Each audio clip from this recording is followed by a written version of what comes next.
de detención que funcionaran fuera de lo que era el marco institucional, no eran paraestatales, sino que funcionaban en sedes policiales, comisarías, unidades investigativas. Y los grupos operativos que dirigía Echecolás, que eran el aparato de represión, de secuestro, de tortura, de asesinato y desaparición de personas, una maquinaria que llevó a la desaparición a más de 2.500 personas, esos grupos eran grupos orgánicos de la policía de la provincia de Buenos Aires. Vale decir que ellos, mientras operaban y hacían esto, el resto de la institución participaba además liberando zona. Pero de todas maneras, Lo que sí. yo quiero señalar, Víctor Hugo, con esto es, esto no ocurrió con ninguna otra policía del país, la sistematicidad de la participación, la masividad de la participación de la policía en el aparato represivo, y esto se está ventilando ahora en la causa del circuito CAMPS del área 113 de la subzona 11. Y vamos a ver ahí cómo en realidad fue institucional la participación. Entonces muchos jóvenes oficiales de aquella época, que quizá no tuvieron participación determinante en la represión en aquel momento, pero han ingresado en la policía y conocen y han hecho su carrera al lado de algunos de aquellos jefes, tienen primero una afinidad de carácter personal, pero aquellos que no han tenido contacto sí tienen una afinidad de carácter ideológico con esos momentos históricos y con aquellos oficiales. Por lo que usted sabe, ¿es real, Marcelo, que la policía de la provincia de Buenos Aires se maneja muy por su cuenta, un poco por afuera de lo que podría ser el aparato político que está supeditado a lo que dice la policía, y en tal caso, qué lejos se estaría de ser así las cosas, de llegar a la investigación? Yo creo que sí, en los momentos en los cuales ha sido conducido en democracia por gobiernos que le ha dado el poder absoluto en materia de seguridad pública, como es el gobierno actual. Pero en aquel momento estaba siendo conducido por un ministro probo, que avanzó mucho en la conducción política de esto, que fue el doctor Ardañán. De todas maneras, ha sido exigua, 4 años de intento de reforma, aún con apoyo político inclusive del gobierno nacional, todo lo que para había hecho revertir Ardañán eso. de alguna manera se cambió después otra vez. Volvió rápidamente para atrás y de hecho algunos de los jefes de aquel proceso reformista son actuales jefes del proceso contrarreformista, lo cual muestra que por abajo la institución sigue manejando un grado de autonomía importante. Pero cuando uno ve en la causa López cómo la propia policía bonaerense intenta desviar la atención y no investigar lo que el sentido común indicaba que debía investigar, que era el grupo Echecolás, aquellos que eran damnificados por la declaración, aquellos que habían sido imputados por el contenido de la declaración de López, eso 1 año y medio no ocurrió y ahí se perdieron la oportunidad importante. Ayúdame a evocar ese episodio de las llaves que fueron encontradas. ¿Cómo fue? Aparentemente aparecieron las llaves de él tiradas ahí, eso es un claro mensaje, digamos, de que había sido secuestrado, pero la institución seguía planteando dentro de la causa de que de que era probable que él se haya ido voluntariamente, que haya desaparecido. ¿Y el rastrillaje que se evocaba en el informe que preparamos? Eso creo yo que fue un testigo plantado. Otro intento más de desviar la atención de la causa, de que podía estar en el Parque Pereira de la Ola, el cadáver de Jorge López. Eso fue otro elemento más.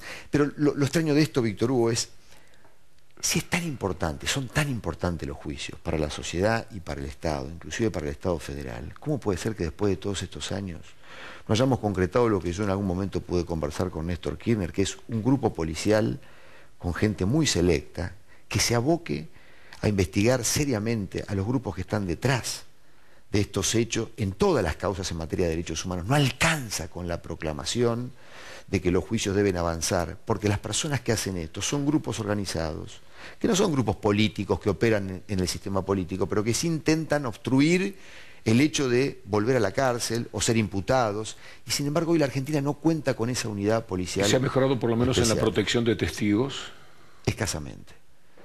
Para mí la mejor protección de testigos es ir por estos grupos y meterlos presos, porque no es una respuesta político-ideológica.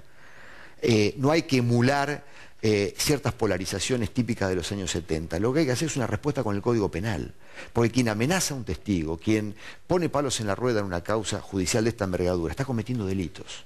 Y el Estado no tiene que responder político-ideológicamente, tiene que responder institucionalmente, con el Código Penal en la mano. ¿Por qué López? ¿Por qué cree que...? Era clave el testimonio de López, era contundente, usted lo ha visto, lo hemos visto aquí en el programa, era un testimonio directo, concreto, que imputaba de manera directa. Y cuando se ve lo que había en aquella agenda que usted citaba de puño y letra, escrito de Checolás, la preocupación de él por ese testigo, al quien además me parece que vislumbraban ciertamente como relativamente vulnerable, manipulable, o fácilmente manejable desde el punto de vista de las circunstancias en las que terminó la desaparición de él.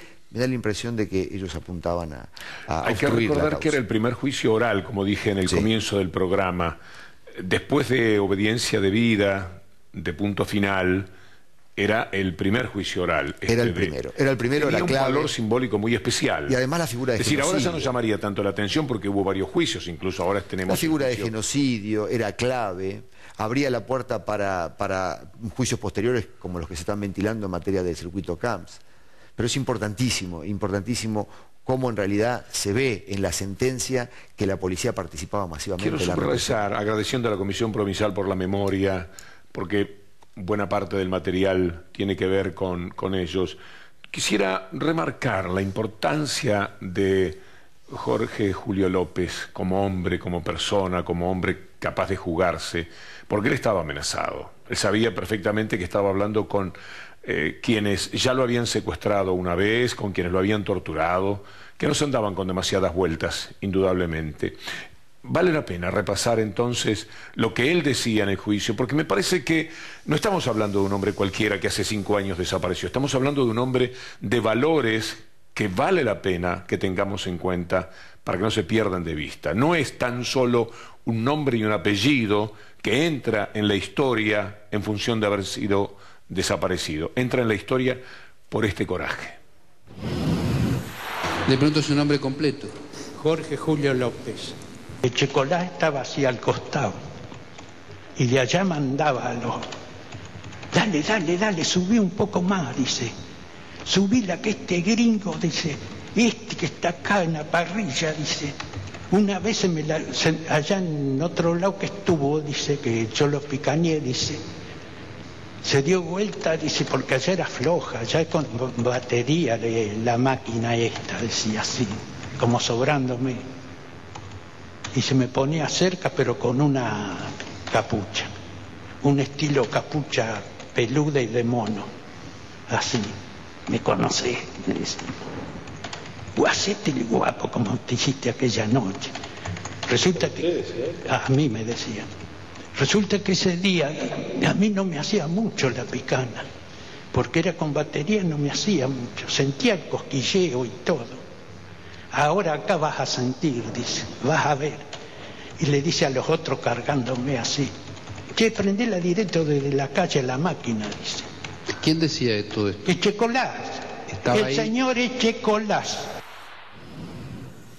Lo reafirmaba con un énfasis muy confrontativo, que es lo que un mes y medio después, recordemos que lo capturan, lo secuestran y vaya a saber qué más, el día antes de que se conociese el veredicto. Ahí también hay una especie de... Él era querellante y él tenía personalmente que participar en el alegato y quizá haya habido algún intento por obstruir procesalmente ese momento para impedir o postergar eventualmente la sentencia, pero el tribunal avanzó igual, un tribunal muy valiente y además él una buena persona, pero es impresionante cómo en realidad frente a un tema de tal envergadura y tal importancia política no hay un correlato en la respuesta institucional y es todavía una deuda pendiente armar un grupo como el que yo señalaba. En el propio periodismo podría decirse que hoy algún diario importante directamente lo ignoró el tema, otros dieron una información que tiene que ver con lo que determinó que el juez dejase la causa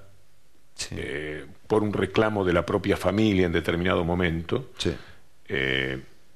Y poco más, bueno, por supuesto que sí hubo medios en los cuales leímos profusamente la información al respecto, pero en líneas generales hay algunos medios que parecen haber dejado ya de lado este tema. Por eso nosotros queríamos particularmente poner énfasis en este recuerdo a 5 años de la desaparición de Jorge Julio López. Creo que merece un reconocimiento a los querellantes, porque todos los querellantes en esa causa la han sostenido y los querellantes actuales en la causa de la desaparición de López son los que conocen al detalle todo esto y son los que la sostienen. Una consulta más a Julieta antes de irnos a la pausa por los tuits que estamos recibiendo. Claro que sí, Víctor Hugo. Bueno, el primero es de Carlos Comi, él es diputado nacional de la Coalición Cívica. Dice, ni un culpable, ni una pista, ni un imputado. El dolor que haya ocurrido y la vergüenza de la impunidad. El nexo entre aparato represor y policía sigue intacto. Por su parte, Alejandro Mosquera, miembro de la Comisión Provincial por la Memoria, tuiteó, por más de 19 meses la carátula de la causa, averiguación de paradero, lo cual mostraba también qué era lo que no se investigaba. Miriam Bregman, candidata a diputada nacional por Frente Izquierda, tuiteó, en la bonaerense 9.026 policías de la dictadura continúan en funciones. Scioli asume y les da la conducción de la fuerza. Y hay más. A ver, dice, en la Armada 3.300 suboficiales y 1.048 oficiales de la dictadura continúan en funciones. Por otra parte, Carlos Comi tuiteó, en casi 30 de democracia nunca hubo un acuerdo político profundo de las mayorías para avanzar en una reforma profunda de las policías. Y los aportes, Julieta, de nuestros amigos en el Twitter. Muchas gracias. Veía que asentía en 2 o 3 de los tuits que leía mi compañera. La reforma policial es una tarea pendiente. Creo que esto es la primera vez que tenemos una ministra nacional de seguridad y es la primera vez que tenemos una dirigente como Nilda Garré en condiciones de encarar esta deuda pendiente. Espero que el futuro gobierno de Cristina avance en este tema que es una deuda pendiente. Marcelo Saín, muchísimas gracias. Gracias a usted. Después de la pausa vamos a ir a nuestros temas de agenda propia, como decimos habitualmente, en bajada de línea. Y tenemos también Thelma y Nancy.